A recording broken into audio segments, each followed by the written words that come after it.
Kremlin's position is that NATO members can continue to send weaponry to Ukraine under security agreements, even but any of such weapons should be used against Russian territory in case of a ceasefire. Do you see this new position of Kremlin as a big U-turn in Vladimir Putin's stance? Because Vladimir Putin has been opposed Ukraine receiving Western aid for a while. Since the beginning of full-scale invasion, Vladimir Putin has threatened to disrupt this chain of supply of Western weapons from the West to Ukraine. But now it seems like he opened to this idea that Ukraine can receive Western aid in case of a ceasefire. Yeah, I mean, this is remarkable. And if this is true, it would seem to be a very big U-turn by Putin. And let's hope it's true, because it's sort of an indication of the precarious, very dangerous position that Putin is in himself. It makes a lot of sense, though, as well. Once there is a ceasefire, that Ukraine maintains a powerful force. But there's also a lot of talk in the media at the moment that there may well be a peacekeeping force. And both President Trump and the previous Prime Minister of the United Kingdom, Boris Johnson, have suggested that force should be led by British troops, British Army, Navy and Air Force. And the British government have not openly welcomed that. But again, they have not taken that particular card off the table. It might well be that that Putin, in allowing NATO military aid and other humanitarian aid to flow into Ukraine after a ceasefire, is also his way of trying to prevent Ukraine becoming a full member of NATO. So I'm sure there is an awful lot of negotiation and discussions that happen at the moment, but certainly in the early part of 2025, things seem to be much more favourable towards a ceasefire and towards Ukraine than perhaps they were 6 to 12 months ago. How can you assess the possible scenarios for a ceasefire and negotiations between Donald Trump and Vladimir Putin? Because Trump, according to CNN, directed his aides to prepare a phone call between US President Trump and Vladimir Putin. So how can you assess the possible scenarios? How do you see the possible scenarios of these talks? How can they turn out during this year? Well, certainly, you're absolutely right. There appears to be, or certainly the White House is saying there's already a phone call arranged between Trump and Putin to talk about a ceasefire. And no doubt in that discussion, Trump will be detailing exactly what that will look like. And I expect, as has been reported, he will be telling Putin it can either be, the hard way or the easy way, as it were. Trump and his team have made it quite clear that if Putin is not receptive to a ceasefire, then America will double down on its efforts and increase its support and effort towards Ukraine, which actually could lead to a much worse solution for Putin than what is being suggested, that he needs to trade some land and go into a ceasefire. I think there are also many scenarios of how that ceasefire is going to be run and policed. And there is a lot of talk that NATO troops, particularly British and French troops, could be involved in that. Now, President Putin might have something to say about that, but one gets the feeling that, he is not exactly being backed into a corner, but it is clear that Putin is struggling, and it is clear that President Trump appears to have the whip hand here and has the possibility to really, tell Putin how it is. But we shall see. Unfortunately, although the phone call might be fairly soon, in the next few days or few weeks, it'll still take some time for the details to come out and the mechanism of a ceasefire to get into place. The simple fact of moving tens of thousands of British and French troops and whoever else is supporting them into Ukraine to set up the ceasefire, will take time, and that's for sure. But I think it's the green shoots. that hopefully will develop into something much more substantial. And whatever people think about President Trump, he does appear to be the one person who could actually direct Putin what to do and hopefully lead to a ceasefire that's acceptable to President Zelensky and the Ukrainian people. Do you feel that Trump's presidency has turned out to be the worst scenario for Vladimir Putin, and it would be a bad option for Vladimir Putin? It appears to be the worst scenario rather than Biden's presidency, Harris' presidency. Well, let's hope so, and that is what it's looking like at the moment. But having said that, of course, President Trump, does change his views and opinions quite regularly. But it's very clear that he wants a major victory that can be associated directly with him at the start of his presidency.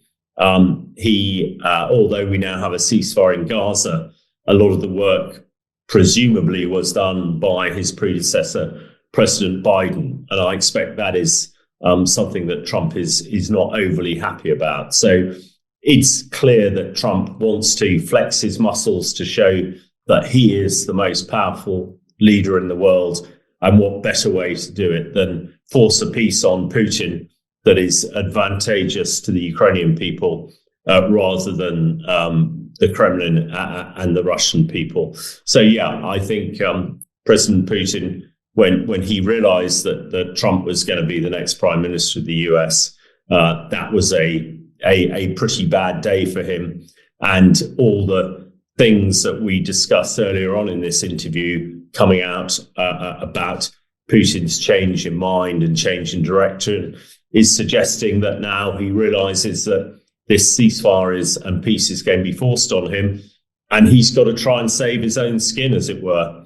Failed dictators in Russia rarely collect their pensions, and I expect Putin is worried about his own future probably more than anything else. So he's trying to, maneuver into a peace and ceasefire that means that he can still carry on as president of Russia rather than having to step down, which is, a distinct possibility, because no doubt, although Putin is an autocratic leader, there are a lot of other very powerful people around him too, who I'm sure would be very happy to jump into his position if Putin shows any weakness from an internal perspective. But yeah, we're all keeping our fingers crossed that the arrival of President Trump in the White House will also lead to the removal of Russians from Ukraine and peace for Ukraine at last. Also, do you feel that a ceasefire could be the best way for Vladimir Putin to retain his grip on power, or on the other hand, you think that a ceasefire could lead to the deposition, to the physical threat for Vladimir Putin, a threat for his grip on power? Well, it's very difficult to see. I mean, there are a number of scenarios, absolutely. It could save Putin because we know that he's struggling, his army's struggling, and the country is struggling. But equally, also, it could lead to his demise. I think, quite frankly, us in the Western world really don't care what happens to Putin. What we care about is what happens in Ukraine, and we want to see peace as soon as possible. The war might go on for a bit longer, but nobody wants to see any more sort of civilians or military people killed than is absolutely necessary. So, the best scenario would be a peace, a ceasefire that's negotiated, and a swap of territory to a position where the people of Ukraine are content with it. And quite frankly, what happens to Putin after that happens, well, that's up for the Russian people. And as long as it doesn't affect the rest of us, I don't suppose anybody will lose too much sleep about what happens to him in the future. Also, British Prime Minister Keir Starmer says that he was open to the idea of sending peacekeeping forces to Ukraine during his visit to Ukraine, first visit to Kyiv. From your perspective, also, what kind of peacekeeping mission would be the best option for Ukraine? Also, the Telegraph described 3 scenarios of Western peacekeeping deployment to Ukraine: peacekeeping patrolling the buffer zone, Western troops defending Ukrainian capital, and at least a training mission in the west of Ukraine. What kind of option is better for Ukraine?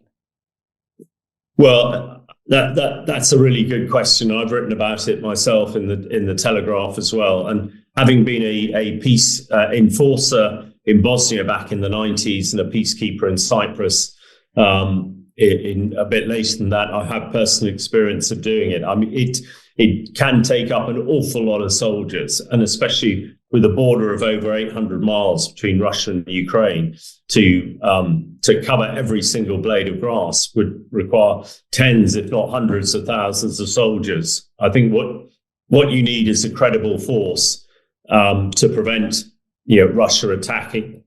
And I think the good thing about having British troops, one assumes that the Russians would not attack British troops. The challenge with British troops is that British military is so small now. It's a real wake-up call for the British government to make sure that they invest sufficiently in defence, so that we have a credible defence, so that we can do roles like this. I expect it will be a combination of various things, maybe with a command and control structure based on the British military, but with support from perhaps the French and the Scandinavian militaries to provide quick reaction forces that could act if there's any transgression of the ceasefire. And allied to that, of course, as well, training for the Ukraine military to make sure that they have the capabilities that they will need in the future.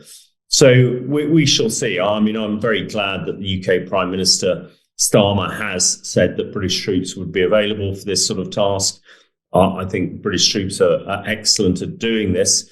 And with the French suggesting that they would have troops available, and I would have thought also other European NATO countries would get involved, it's clear that European NATO countries could provide a credible force that would prevent the Russians going any further. And I don't think anybody would suggest that the Ukrainian forces would attack this ceasefire force either. So the key thing is, and I hope that there's a lot of planning going on in Western capitals to make sure that as soon as the agreement is made, this force can get in place as soon as possible and provide a credible deterrence to any further fighting. Times reported that victory of Ukraine was never President Biden's goal, because White House was confident that Ukraine wasn't been able to do so because it was beyond Ukraine's ability. What is your take on such a political legacy of President Biden and his decisions on Ukraine? Well, it's very difficult. I mean, and when one describes what a victory is, that could be that is a many-faceted area. Whether Biden was talking about Ukraine completely retaking all the land that Russia took from 2014 onwards is difficult to understand. But it's certainly clear that President Biden didn't commit, 100% to Ukraine in order to defeat the Russians. Certainly, the Americans produced an awful lot of military capability, far more than anybody else, and provided a lot of intelligence. But it was clear that was not enough, decisive enough.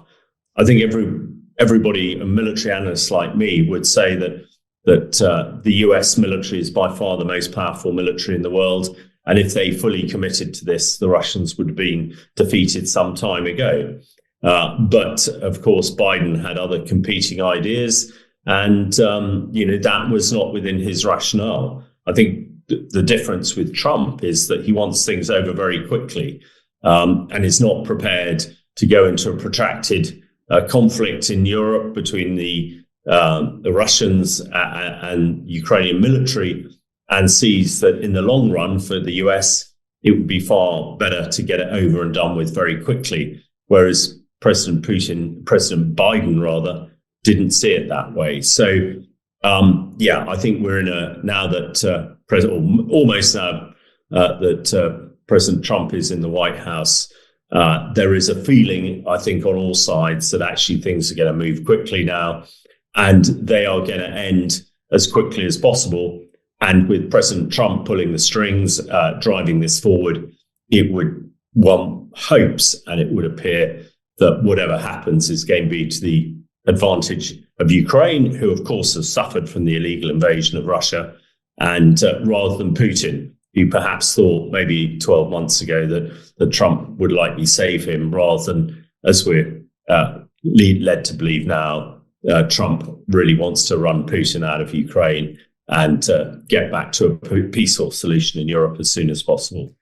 That's also our situation in the Middle East. From your perspective, do you feel that a ceasefire in Gaza can bring the war in Ukraine closer to its end? Don't you think that this political victory of the United States could strengthen U.S. position during the negotiations with Vladimir Putin? Because at the same time, Putin has lost his Assad regime, has lost his military presence, military bases in Syria. And second question is, what are your impressions on your last visit to Syria? Well, certainly on the first area, absolutely. With it looks like a ceasefire that will hopefully hold in Gaza, and also the activities of the Israeli military over the last 6 months, particular by destroying the Iranian militias. Mostly Hezbollah, really that, and the fact that the Hezbollah were keeping the Assad regime in power in Syria, which allowed Russia to have its powerful bases in Syria and its southern flank. When the Iranian militias collapsed, so did Russia, and Putin was humiliated and had to scuttle out of Syria at great speed. So I think we now have a much weakened Iranian regime. There is no Assad regime for Putin to lie on the back of. And that's a whole series of defeats. And, on a military battlefield, momentum is absolutely key. And the momentum is completely against Putin at the moment.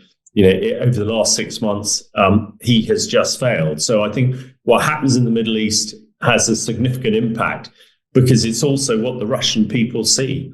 They see that, in effect, the Russians have been defeated in Syria, and that their allies, the Iranians, have been defeated in Gaza and in Lebanon as well. So that is just not a good look.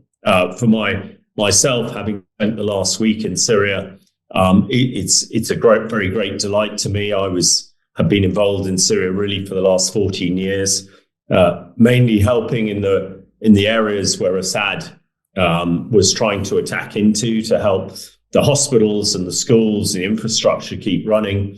Now that Assad is gone, there is a dark cloud lifted off the country, and there is hope, so much hope for the future. And absolutely, now that the Russians have left Syria, and the Russians were hated as much, if not more, than the Assad regime for the dreadful things that they did in Syria, bombing schools and hospitals, exactly the same activity we've seen the Russians in Ukraine. So having seen what has happened in Syria, what one just hopes that similar will happen in Ukraine. And now those of us who have been involved in Syria are looking to try and help them rebuild. So there is hope. I think when I woke up on the 1st of January this year, things look pretty grim around the world. But, in the last few weeks, with the demise of Assad in Syria, the ceasefire in Gaza,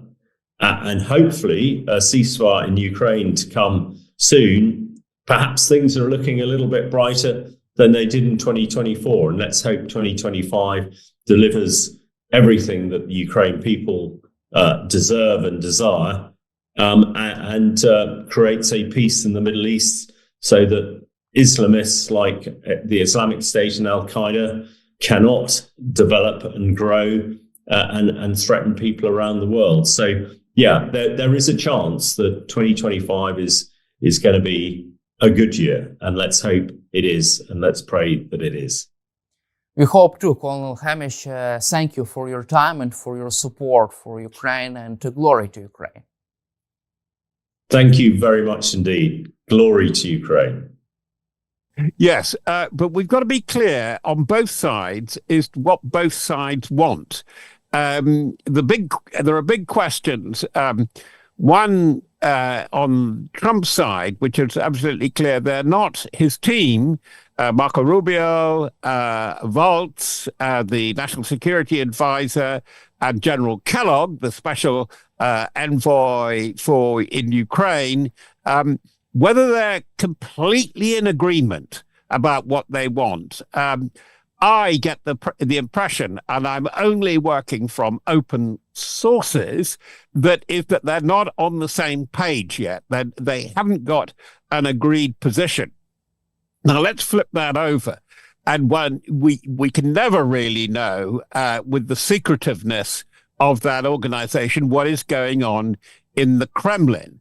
But there have been unofficial noises that there is real concern about how Russia and the Russian economy, and particularly the war economy, now depends on China. And it is fairly evident from some noises that we're getting through Telegram, through unofficial channels, that some fear in the Russian security apparatus that China is there to, as one Telegram source put it, to make Russia into a mineral and resource colony.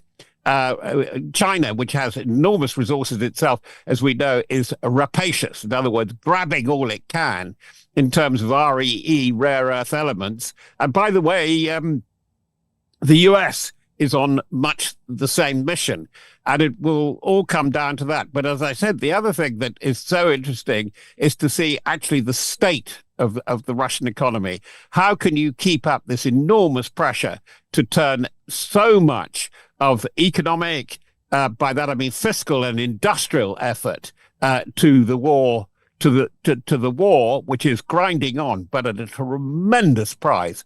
How many months that could go on? I think it'll be a few months more, but I think we're beginning to see the cracks already. And do you expect a ceasefire deal on Ukraine to be reached until the end of this year? I expect something. And why I'm so cautious with my words is I don't think it will be a resolution.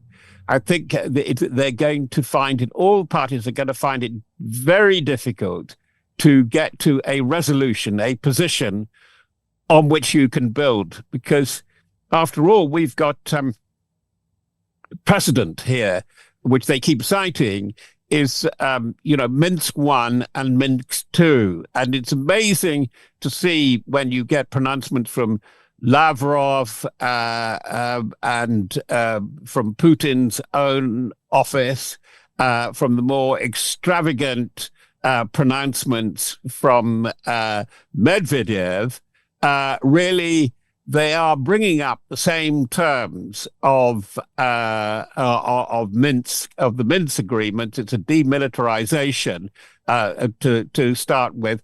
That they've got stuck on that. What would be very interesting to see is how much Russian forces have the capacity to enforce the kind of deal that they seem to be looking for. Also, let's cover recent statements from the Russian ally. Do you feel that the public opinion in Russia is also moving forward peaceful settlement of the war in Ukraine? And also Reuters reported that Russian ally would like to see this war settled as soon as possible. Well, the Russian allies, it's fairly clear through the Astana process, the CSTO, the Central State Treaty Organization, don't like providing cannon fodder, which is what they're there for. That this is Putin's appeal to them. Can you support me? And we've even had this from the recently re-elected, if I can put it like that, head of government, head of state in Belarus. That it is a drag on them, and they would like to see some settlement. I think particularly that with the fragility in the Caucasus, particularly, that they would like some kind of settlement. But Russia, the Putin hard center, really would like to do to Ukraine what it is already doing quite successfully in Georgia, but it's a completely different proposition. That is takeover by erosion. Ideally, in the Putin conspectus, in his cosmos, that really Ukraine would become very much like Belarus under Lukashenko, which is not going terribly well. There's still a very restive population in Belarus, that they would like to become some form of satellite. The bottom line with the Putin negotiation, is that what he really wants is to make it absolutely clear that Ukraine, along with Belarus, along with Moldova, along with the recalcitrant elements in the Caucasus, are part of the greater Russian sphere of influence and command. It's a very retro view. It almost belongs, as so much with Putin belongs to Tsarist Russia, with him as a Tsar, this sort of Russian, as the great writer Ryszard Kapuscinski would have put it, Russian imperium. But that looks more and more out of date as Russia threatens to fall behind so much, particularly in the technology of war. I mean, in a way, tactically, it's been outsmarted in a very curious and very disturbing way, it must be, for Russia, technically by Ukraine, and strategically, of course, by China. China is a senior partner now, and Russia is moving slowly, or not so slowly, from the status of a junior ally to being a client. Also, North Korean troops have been pulled off of the front line in the Kursk region because of the high casualties rate. They have been redeployed out of the war zones there. What is your assessment of this development? Well, I don't know, because I'm not there and it's very difficult to calculate reports. But what I would say is that there has been a ferocious, in this very sad scenario, but to say there's something almost comical about the propaganda war about the North Koreans. Things have not gone well for them. Let that be said. It's not clear whether 8,000 or 11,000 were committed, and certainly a lot have been killed and injured. I think that the reports from British and American intelligence, working from surveillance and from open sources, that the casualty list is over 3,500, seems to me to be pretty clear.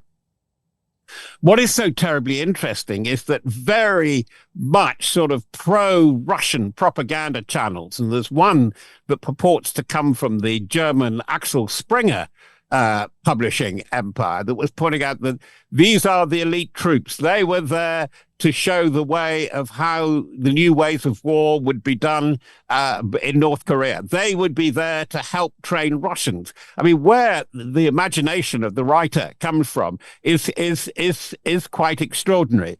But the North Korean gamble by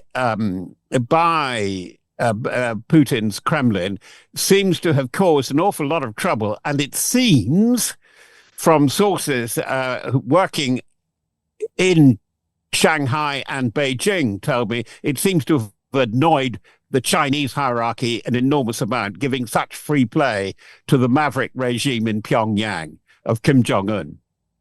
Let's cover also another idea of sending European peacekeeping forces to Ukraine. President Zelensky says that there is a need for at least 200,000 troops, European troops in Ukraine, to properly enforce a ceasefire line in case if there would be such a deal. What is your take on that? Well, it sounds like President Zelensky is playing Trump at his own game, isn't he? You know, when you make a deal, you bid up more numbers than you can possibly get, and you just see what happens. But where President Zelensky seems to really have hit the mark, if there is going to be a peace deal, if there's going to be a demarcation, and if it emerges as something like that between North and South Korea, in that frozen conflict, it really will need a lot of monitoring. A lot of it can be done by surveillance. A lot of it can be done with the assistance of AI models and so on. But this is where it is going to be a very difficult test, and where Trump has a very strong argument. This is in the interest of wider European security. You cannot expect it to be managed by the Americans, and it must be managed by European NATO partners who may be working through the EU defense arrangement, which is an embryonic, if you could do an embryonic recreation, it's an embryonic recreation of the old Western European Union. And it isn't very effective, frankly. The EU element, just to park that to one side, is not effective as long as you've got dissidents like Slovakia and above all Hungary saying they don't go along with this at all. But this is where it is a very big moment for NATO as well. And this will come up at the summit in The Hague on the 24th and the 25th of June. Because how much of its own affairs can the European alliance in NATO do? And this is the point. Trump talks numbers. You've got to up the expenditure in proportion to your GDP of anywhere between 3.5, as his advisors put it, to 5% of GDP. The 5% of GDP simply won't happen. But in fact, where he does have an argument, and this is where there's a great deal of difficulty, and it is very important for the prospects for future peace and stability in Ukraine, is what the European partners will do for themselves. And that is where you get great confusion at the top. The big three military powers in European NATO, Germany, France, and Britain, are bedeviled by political confusion. And I include my country. I very much include Britain in that, because the Starmer government simply does not seem to know what it wants with defense and security and resilience policy and strategy. And there's something culturally about them where they do not seem to understand how the utility of force, the projection of power, enforcing a foreign policy requires credible military. And there's so much at the moment which is simply incredible about Britain's military posture.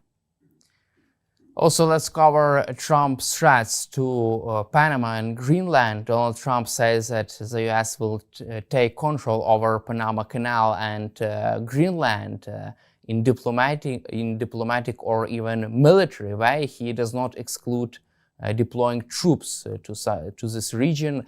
What do you make of this Trump's threats around the globe? He hasn't got enough. He hasn't got enough troops to do all that he says that he might have to think of doing. Look, he can't do Greenland, and what do you do? I mean, they've got rights to 3 bases, a cluster of 3 bases there. What's he going to do? A major submarine base? He is very keen on a lot of these things. There's minerals and oil which make people very interested, particularly off the northeast of the great island of Greenland.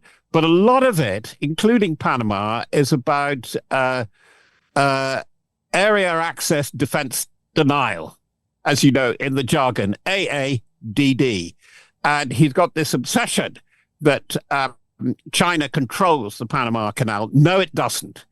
Chinese groups, Hong Kong-based, I believe, have an interest, quite a powerful interest, in 2 of the 5 ports. There are 4 major ports on the Panama Canal. So let's talk back there.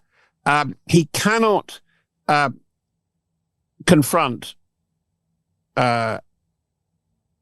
Mexico and Canada, and it's not quite clear what he intends with Canada, occupy the canal zone of Panama, claim that America can take over Gaza, which is the latest thing, albeit temporarily, that's come up in the press conference, the news conference with Benjamin Netanyahu in Washington. It's simply not there, because it's very peculiar to say, even with a defense budget of well over $750 billion, something going north of $800 billion dollars. The forces are hollowed out. There are shortages of personnel in key areas. A lot of the procurement programs are completely jammed, particularly submarine building, for example. And right across the advanced Western powers, there is a problem with recruiting. Young men and women are more reluctant to put their lives on the line and go to the military. They are risk averse for all kinds of reasons. This brings us back to your question. Can Trump occupy Greenland or parts of Greenland, as he has threatened with the Danes, occupy Panama and take it back, and claim that he's got to help out Canada, and he's obsessed by this, because Canada and the alliance must keep a hold on at least and have a control of one of the major Arctic routes.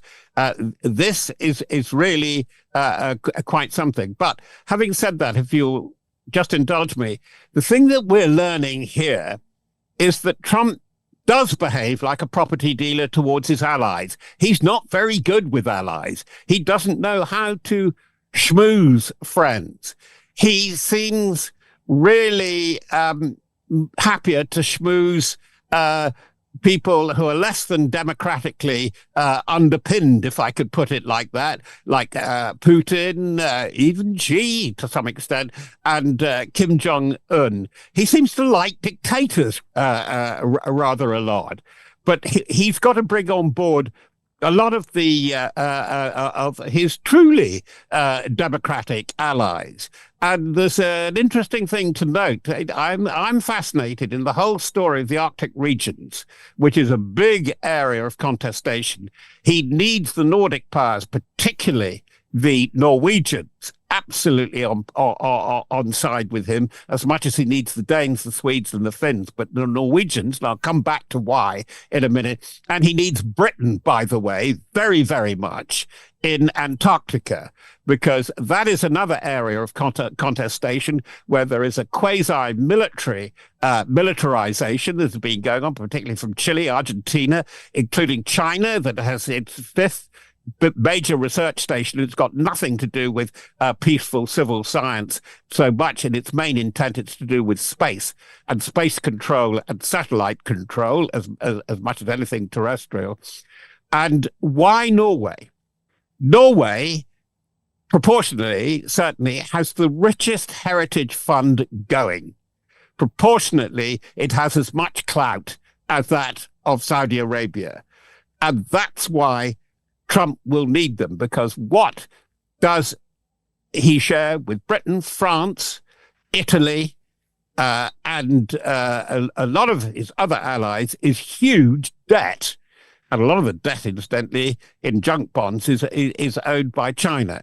So going back to the point about Arctic security, Norway can pay its way. Technically, it's extremely capable. It punches well above its weight in real terms and holds the key to the Arctic entrance into Europe for Russia and China.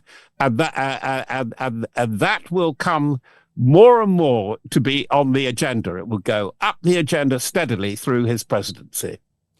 I also have a follow-up question about Gaza. Recently, U.S. President Donald Trump said that he can take control over Gaza and be in charge of reconstruction of this region. He also does not exclude sending military troops to Gaza.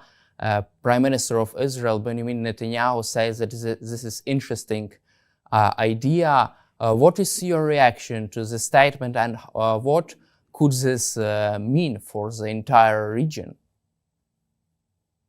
Well, it's wildly unrealistic, and it's very interesting reading the comments from the region. And I think that even the mild opposition in Israel is slightly startled at this, because America has been so reluctant to get in there. It's not had a good history. Remember going into Lebanon in 1958, and then in 1982 with an MNF, a multinational force. It ends with battleships bombarding the Shuf Mountains. In the end, it does not go well. The commitment would be enormous, and also if you transfer the Gaza population of about 2 million plus, how do you do it? How do you manage it? Particularly as the nominated countries, Egypt, Saudi to some extent, but Jordan, are so reluctant to receive an influx of Palestinians, and an enforced transfer is against international law as well established now. It's against the laws of humanitarian law. So we'll put that there. I think it was just again a developer's reaction. He's quite right. Trump in saying that Gaza looks like a demolition site, and how you deal with it and manage it is going to be very, very difficult indeed. By the way, it will not be the Riviera of the Eastern Mediterranean, because conditions, physical conditions, environmental conditions are extremely difficult. And the wiser Israelis have known this for years and years and years.